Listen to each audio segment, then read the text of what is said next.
Se presenta este vídeo al primer Congreso Internacional, la ciudad contemporánea, los espacios urbanos en la península ibérica, los siglos XVIII al XX. Este trabajo versa sobre el método para realizar el cálculo de la huella de carbono en un periodo histórico concreto. Y haremos una pequeña aplicación, no del todo el gas ciudad, sino una pequeña aplicación de cómo sería el cálculo para realizar el cálculo de esta huella de carbono. Primero vamos a hacer una pequeña historia de, de por qué se genera y por qué ese interés del cálculo de la huella de carbono. En primer lugar, hay que decir que el dióxido de carbono y los diferentes gases de efecto invernadero generados por el hombre comienzan realmente con la revolución industrial final del siglo XVIII, cuando se sustituye el carbón por la madera y posteriormente luego ya por todos los combustibles fósiles, petróleo, gas y por supuesto carbón.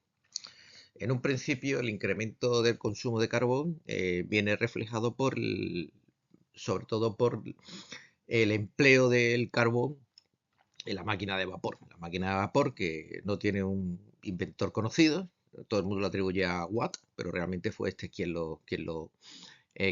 reguló la máquina. Y en un principio, pues el aumento del dióxido de carbono en la atmósfera no fue excesivamente significativo. Cuando realmente se produce una concentración apreciable de gases de efecto invernadero en la atmósfera, es con la llegada de la segunda revolución industrial, con la expansión de la siderurgia, la industria química y el aumento considerable del ferrocarril, que lógicamente consumía carbón. Los primeros estudios de efecto invernadero, de los gases de efecto invernadero, corresponde a John Tyndall. Este era un físico químico irlandés que midió y realizó experimentos de cómo el dióxido de carbono y otros gases como el vapor de agua en la atmósfera absorbían rayos infrarrojos, o sea, calor. Estos estudios fueron aprovechados sobre todo por el físico Arrhenius, que era sueco, que fue el primero que concibió el concepto de efecto invernadero, basado, entre otras cosas, por los estudios de John Tyndall. Y fue aquel que también midió, realizó experimentos, incluso llegó a proclamar que los gases de efecto invernadero no calentarían de forma global la Tierra, sino que se concentrarían en diferentes zonas, sobre todo en las zonas polares. A partir de estos estudios, ya diferentes físicos empiezan a concebir cómo el aumento de carbón en la atmósfera puede afectar al clima. En el siglo XX, la concentración de gases de efecto invernadero en la atmósfera aumenta considerablemente, debido al crecimiento de la industria y sobre todo también a los conflictos bélicos.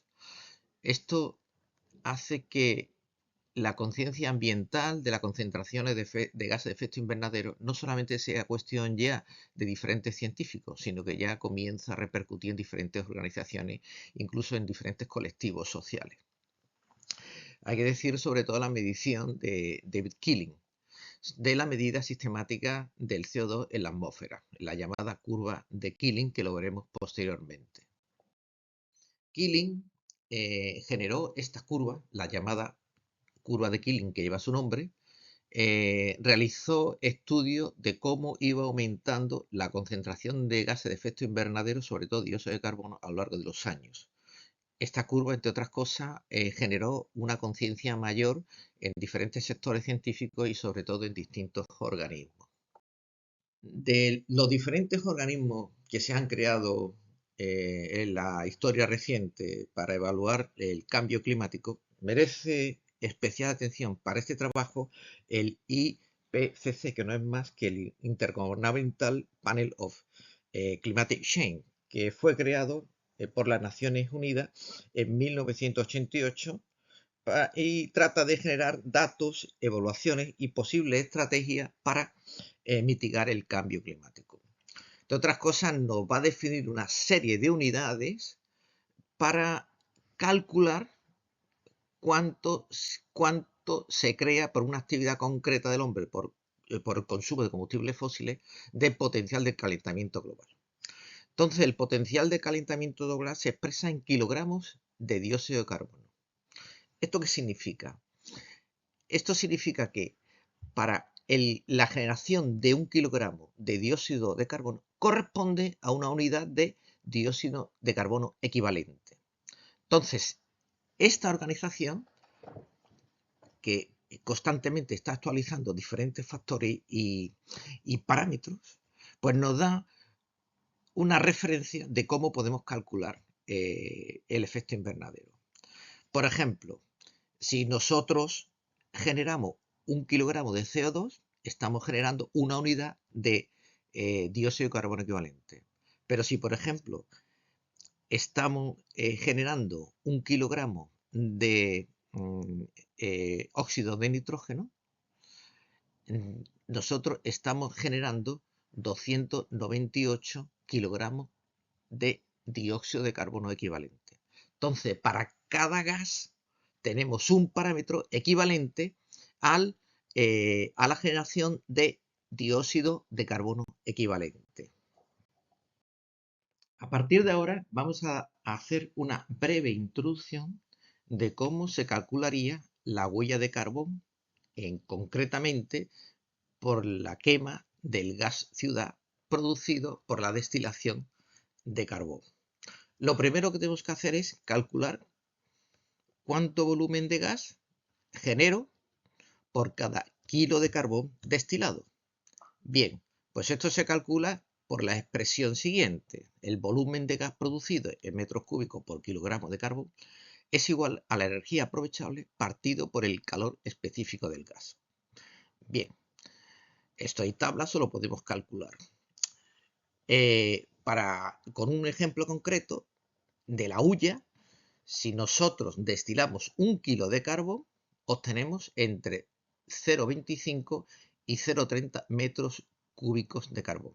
Para realizar el cálculo, pues vamos a partir de ahora de un valor medio, o sea, de 0,275 metros cúbicos de gas generado por cada kilo de carbón destilado.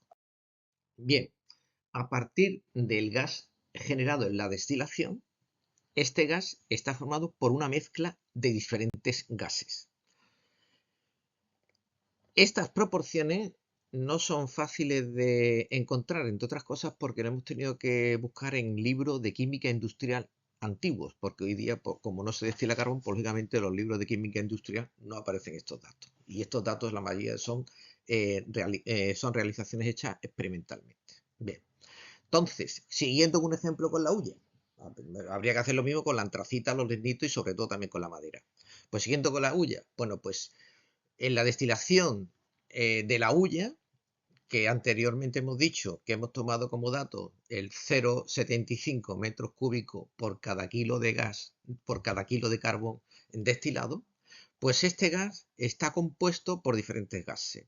20% de metano, 45% de hidrógeno, 10% de monóxido de carbono, el 15% de dióxido de carbono, 15% de nitrógeno y un 5% de otro hidrocarburo. Bien, entonces, ahora lo que tenemos que hacer son volúmenes. Ahora lo que tenemos que calcular serían qué masas molares tenemos. Por ejemplo, ¿cuánto gas tenemos por cada kilo de metano destilado? Pues tenemos lo que hemos dicho anteriormente, 0,75 metros cúbicos de gas que aparece en la destilación por el 20%. Esto nos da el volumen de este gas concreto de metano. Hemos referido antes, en la transparencia anterior, con la hulla. Habría que hacerlo con todos los tipos de carbón. Bien, bueno, con estos valores volumétricos que lo hemos tenido anteriormente, tenemos que calcular cuántos moles en condiciones normales están generando este volumen de gas. Pues lógicamente el número de moles es el volumen partido 0,0224 metros cúbicos por mol. Este dato aparece porque estamos calculando en condiciones normales. Bien, esto significa que el número de moles de metano generado pues sería 0,055, dato de la transparencia anterior, partido por 0,022 metros cúbicos por mol en condiciones normales. Y esto nos da para el metano un valor de 2,455 moles, y todo esto referido por kilogramo de carbón de hulla destilado. Bien, ahora tenemos que ver qué reacciones se producen en la combustión de este gas. Bueno, de este gas generado por la destilación de 1 kilo de carbón. En este caso, por ejemplo, sería el carbón de hulla, que es lo que estamos siguiendo. Bueno, pues en la combustión pues del hidrógeno más el agua, pues genera agua. Esto no produce efecto invernadero. El metano sí produce efecto invernadero, y aquí tenemos que por cada mol de metano estoy generando un mol de CO2. Lo mismo pasa con el monóxido de carbono. Por cada mol de CO2 está producido por un mol de monóxido de carbono. Fijaros que esta reacción aquí tengo un 2 y aquí tengo otro 2. Bien. Y el dióxido de carbono, pues lógicamente sigue igual, no reacciona. Luego, por otro lado, sí tenemos que posiblemente en la mayoría del efecto invernadero el nitrógeno genera un fuerte calentamiento global. Como he visto antes, eran 298 veces el dióxido de carbono. Bien. Lo que pasa es que la combustión del gas ciudad no se genera óxidos de nitrógeno, porque para eso necesitamos una temperatura entre 1200 y 1500 grados. Y la combustión de la llama de efecto del gas ciudad, produce una temperatura entre 500 y 600 grados. Pues entonces, es decir, que no se oxida el nitrógeno. Además, el nitrógeno procede, aparte del carbón, procede sobre todo del aire que se genera dentro de la retorta. Es decir, que, en resumen, en la combustión del gas ciudad, pues los gases de efecto invernadero pues son producidos por el metano, la combustión del metano y el monóxido de carbono, y por supuesto el dióxido de carbono que lo acompaña. Pues llegamos a la parte final, y es, teniendo en cuenta la reacción, es decir, cuántos mol se produce en la reacción, y teniendo en cuenta la masa molar, podemos calcular qué cantidad en kilogramos de cada tipo de gas obtenemos en la destilación de carbón. Por ejemplo, en el siguiente con el metano, pues teniendo en cuenta que se producen 2,455 moles, y teniendo en cuenta la masa molar del metano, que son 16 gramos mol, pues obtenemos ahí el valor de la masa de metano cuando se destila, cuando se quema el gas ciudad producido por kilogramo de carbón. Bien, esto habría que hacerlo para todos los gases que generan efectos invernaderos, o sea, dióxido de carbono y más monóxido de carbono, y a su vez para todos los tipos de carbón en un periodo concreto. A modo de resumen, ¿cómo calcularíamos la huella de carbono en un periodo? En un periodo concreto, lo primero que tenemos que calcular es todos los kilogramos de carbón de los distintos carbones que se han utilizado para la destilación y la obtención del gas ciudad. Para cada uno de los gases tenemos que calcular qué tipo de gases aparecen en la destilación de cada carbón. Bien, luego, a partir de las reacciones que hemos visto, calcularemos el CO2 que se produce en la combustión del metano y el monóxido de carbono de los distintos gases que vienen en función de los distintos carbonos. Bien. Al final, una vez que hayamos calculado el CO2 y el monóxido de carbono que se producen en la combustión, tenemos que calcular esa masa total. Bien.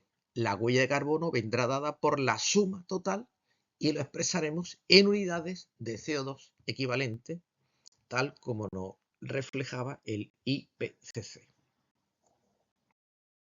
Hemos llegado al final y muchas gracias por la atención.